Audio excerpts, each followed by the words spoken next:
नमस्कार, मी कुशल मुळे, associate professor आणि सहसचिव, national forum for quality education.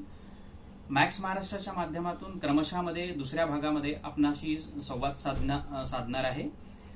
विषय आहे 31 मे 2020 रोजी महाराष्ट्र राज्य सरकारने उच्च शिक्षण क्षेत्रातील विद्यापीठ स्तरावरती अंतिम सत्राच्या ज्या परीक्षा रद्द करण्याचा निर्णय घेतला आहे त्याच अनुषंगाने. गेल्या व्हिडिओमध्ये आपण चर्चा केल्याप्रमाणे 31 मे 2020 रोजीचा महाराष्ट्र राज्य सरकारने जो निर्णय घेतलेला आहे की अंतिम सत्रात शिकत असलेले विद्यार्थी विद्यापीठ स्तरावरचे त्यांना सरासरीच्या आधारे गुणदान करून निकाल जाहीर करण्यात येईल, त्या संबंधित आपण चर्चा करतोय. तो निर्णय राज्य सरकारचा MHRDच्या म्हणजेच मनुष्यबळ विकास मंत्रालयाच्या धोरणाशी कसा सुसंगत आहे ते आपण समजून घेण्याचा थोडा प्रयत्न करूया. कोविड-19 ह्या वैश्विक महामारीच्या पार्श्वभूमीवर केंद्र सरकारने एका समितीचे गठन केले होते. त्या समितीने 29 एप्रिल 2020 रोजी ज्या शिफारसी केंद्र सरकारला व विद्यापीठ अनुदान आयोगाला ज्या सादर केल्या त्याचा जर आपण बारकाईने अभ्यास केला तर त्याच्यामध्ये प्रामुख्याने एक गोष्ट नमूद केलेली आहे. कारण कोविड-19च्या पार्श्वभूमीवर तेव्हा ही अनिश्चितता होती. ती अनिश्चितता गृहीत धरून की काय कमिटीने त्याच्यामध्ये प्रेझेंट सिनॅरिओ आणि फ्युचर अनसर्टनिटीज, ज्याला आपण भविष्यातील अनिश्चितता असं संबोधतो, त्याबद्दल एक भाष्य केलेलं आहे. त्याच्यामध्ये त्यांनी 3 सब पॉइंट्स दिलेले आहे आणि त्याच्यात त्यांनी असं म्हटलंय की त्या वेळीची परिस्थिती त्या राज्यांमधली विचार करता संबंधित राज्य सरकार विद्यार्थ्यांच्या सुरक्षिततेच्या दृष्टीने योग्य निर्णय घेऊ शकतात. म्हणजे ते निर्णय घेण्याची मुभा त्या राज्य सरकारांना ऑलरेडी केंद्र सरकारने दिलेली आहे आणि UGCने तशा सूचना राज्य सरकारांना 30 एप्रिल 2020 रोजीच पाठविली आहे. त्या अनुषंगाने जे राज्य सरकार आहे निर्णय घेते, त्याच अनुषंगाने आपल्या राज्य सरकारांनी सुद्धा निर्णय जाहीर केलाय 31 मे 2020 रोजी सरासरीच्या आधारावरती गुणदान करण्याचा. आता जो काही समाज माध्यमातून आणि प्रसार माध्यमातून संभ्रम निर्माण होत आहे त्याच्यामुळे याची चर्चा होणं खूप आवश्यक आहे, जेणेकरून विद्यार्थ्यांच्या मनातला संभ्रम दूर होईल. आपण एक गोष्ट लक्षात घेतली पाहिजे की अंतिम सत्रात शिकत असलेले विद्यार्थी जरी असले तरी जी पदवी दिल्या जाते ते आर्ट्स, कॉमर्स, सायन्सचे विद्यार्थी असू द्या की अभियांत्रिकीचे विद्यार्थी असू द्या. आर्ट्स, कॉमर्स, सायन्सला 6 सेमिस्टर असतात आणि 120 क्रेडिट्स असतात. इंजिनिअरिंगच्या विद्यार्थ्यांना, अभियांत्रिकी ज्याला आपण संबोधतो, तिथे 180 क्रेडिट्स असतात. पण 180 क्रेडिट्स हे पहिलं सत्र म्हणजे पहिलं वर्ष ते अंतिम वर्ष, 4 वर्ष विद्यार्थ्यांचे इंजिनिअरिंगच्या. तसेच पहिलं वर्ष ते अंतिम वर्ष 3 वर्ष, 6 सेमिस्टर आर्ट्स, कॉमर्स, सायन्सच्या विद्यार्थ्यांच्या. तर त्यांची आर्ट्स, कॉमर्स, सायन्सची 120 क्रेडिट्स आहे. त्याच्यापैकी 5व्या सेमिस्टर पर्यंत त्यांनी 100 क्रेडिट्स पूर्णही केले आहे. 6वं सत्र पण सुरू झालं, मार्च पर्यंत सगळ्या कोर्सेस सुरू होते, इंटरनल सुरू होत्या, जे काही मिड टर्म्स त्यांचे प्रोजेक्ट्स असतात, असाइनमेंट्स असतात, हे सुरू होते. त्याच्यामुळे जर आपण एकंदरीत विचार केला तर विद्यार्थ्यांनी 95% क्रेडिट्स पूर्ण केलेले आहे. कारण UGCच्या मानकाप्रमाणे आपण बहुतांश विद्यापीठांमध्ये चॉईस बेस्ड क्रेडिट सिस्टीम ची अंमलबजावणी होताना आपण सगळीकडे बघतोय. तर हा कंटिन्युअस इव्हॅल्युएशनचा भाग आहे. त्याच्यामुळे अंतिम सत्राची जरी परीक्षा विद्यार्थ्यांनी दिली नाही म्हणजे त्यांनी काहीतरी कमी पडतील क्रेडिटला असा काही भाग येणार नाही. ह्याच विचार करून सरासरीचा जो निर्णय आहे तो त्याच्याशी जुळणारच आहे. त्याच्यामुळे विद्यार्थ्यांचं काही नुकसान होईल किंवा डिग्रीज इनव्हॅलिड होतील असा तरी इथे संबंध जोडण्याची गरज नाही.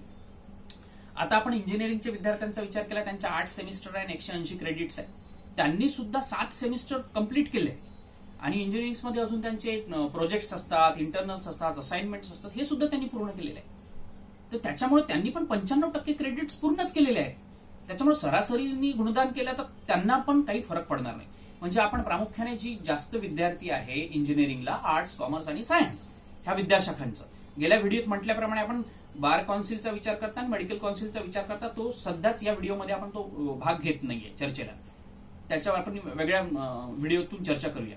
आता आपण ह्या इंजिनिअरिंग आणि आर्ट्स, कॉमर्स, सायन्सच्या विद्यार्थ्यांचा विचार केला तर इसेन्स ऑफ टाइम हा खूप महत्वाचा फॅक्टर झालेला आहे या स्थितीला.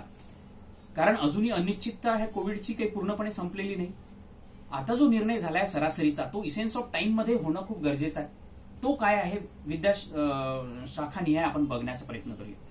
आपण महाराष्ट्र राज्यात इंजिनिअरिंगचा जरी विचार केला तर इंजिनिअरिंगच्या अंतिम सत्रात शिकत असणारे विद्यार्थी, बहुतांश विद्यार्थी ही गेटची परीक्षा अपिअर करत असतात, ज्याला आपण graduate aptitude test for engineering असं संबोधतो. याच्या आधारावरती जी मुलं क्वालिफाय झालेली आहे, कारण हा निकाल जाहीर झालेला आहे गेटचा, 16 मार्च 2020 ला निकाल जाहीर झालेला आहे. ह्या गेटच्या स्कोरच्या आधारावरती मुलांच्या पदव्युत्तर ऍडमिशन्स होतात, एमटेकच्या ऍडमिशन्स होतात आयआयटीज मध्ये. आज आपल्याकडे 16 आयआयटीज आहे. 16 आयआयटीज मध्ये बरीचशी मुलं एमटेकला जातात. आयआयटी नंतरच्या ज्या एनआयटीज आहे आणि तत्सम जे इंजिनिअरिंग महाविद्यालय आहे तिथे मुलं एमटेकला जात असतात.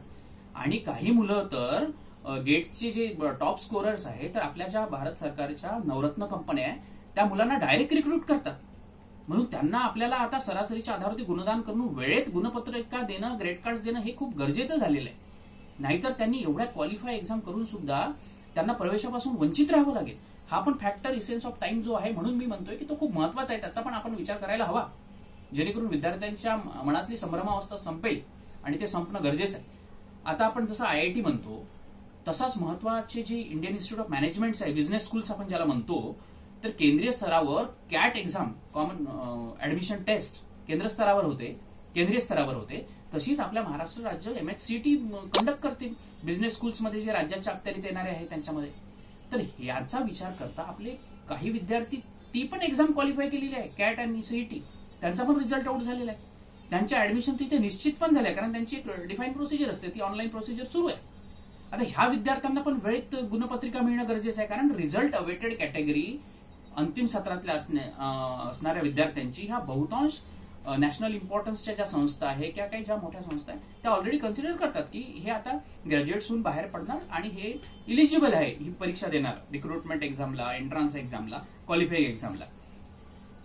तशा ह्या 20 आयामचा पण आपण विचार केला.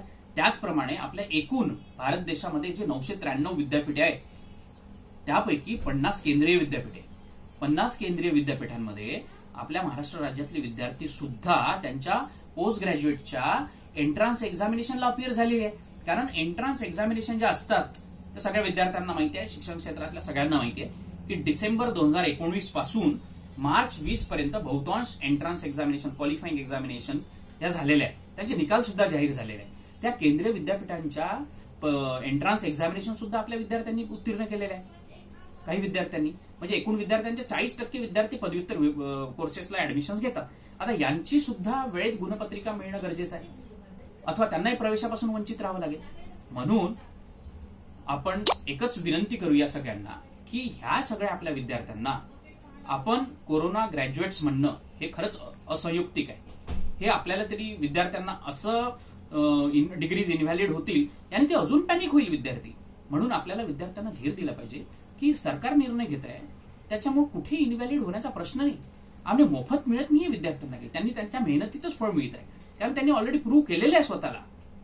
फक्त त्यांना अंतिम सत्राची परीक्षा काही कारणास्तव, आणि ही वैश्विक महामारी आहे हे सगळ्यांना माहिती आहे, त्याच्यामुळे याच्यात जो भारत सरकारने राज्य सरकार निर्णय घेत आहे त्याच्यामुळे इनव्हॅलिड होण्याचा प्रश्न येणार नाही.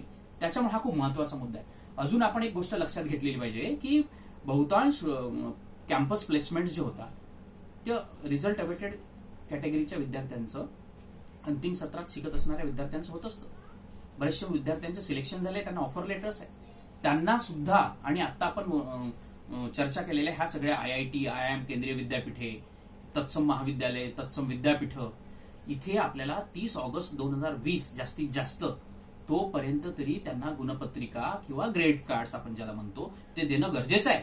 अन्यथा त्यांनी जेवढी मेहनत केली त्यांच्या ग्रॅज्युएशन्समध्ये, कारण एंट्रन्स एक्झामचा सिलेबस हा एंटायर ग्रॅज्युएशनचा सिलेबस असतो, त्यात विद्यार्थ्यांनी प्रूव्ह केलं, आपण त्यांच्या मेरिटचा विचार करायला हवा. त्यांना गुणपत्रिका किंवा ग्रेड कार्ड्स आपल्याला 30 ऑगस्ट पर्यंत सरासरीच्या आधारात देऊ शकलो पाहिजे. कारण एकदा जरी शासनाने निर्णय जाहीर केला तरी विद्यापीठ स्तरावरून इलिस्ट्रेशन्स द्यावे लागणार आहेत, कुठल्या पद्धतीने सरासरी काढले जाईल. तर विद्यापीठांना तर त्यांचा वेळ लागणार आहे, 30 ते 50 दिवस तर रिझल्ट प्रिपेअर करण्याचा कालावधी असतो, याचा तरी विचार व्हायला हवा. त्याच्यामुळे आता आपण विद्यार्थ्यांना संभ्रमावस्थेत टाकणारे तरी चर्चा करायला नको. याला आपल्याला पूर्णत्वास हा निर्णय राज्य सरकारने लवकरात लवकर कसा नेता येईल याचा विचार करावा. आणि अजून याच्यामध्ये आपण केटीचा मुद्दा कव्हर झालेला नाहीये. एटीकेटीचे जे विद्यार्थी आहे जे की अंतिम सत्रात शिकत आहे, परंतु त्यांचे अगोदरच्या सेमिस्टरचे विषय बॅक आहे, ज्याला आपण एटीकेटी किंवा बॅकलॉग्स असं म्हणतो. अंतिम सत्रात होते, परंतु एटीकेटी असल्या कारणाने त्यांच्या काही प्रिव्हियस सेमिस्टर्स बॅक आहे. कारण पदवी जी दिली जाते ते अगोदरचे सत्र पूर्ण क्लिअर केलेले असले पाहिजे, त्याच्यामुळे त्या विद्यार्थ्यांबाबत पण चर्चा होणं गरजेचं आहे. एटीकेटी म्हणजे अंतिम सत्रात शिकत असलेले परंतु प्रिव्हियस सेमिस्टर्स बॅक असलेले, अशा संदर्भात आपण पुढच्या व्हिडिओच्या माध्यमातून चर्चा करूया. तोपर्यंत नमस्कार.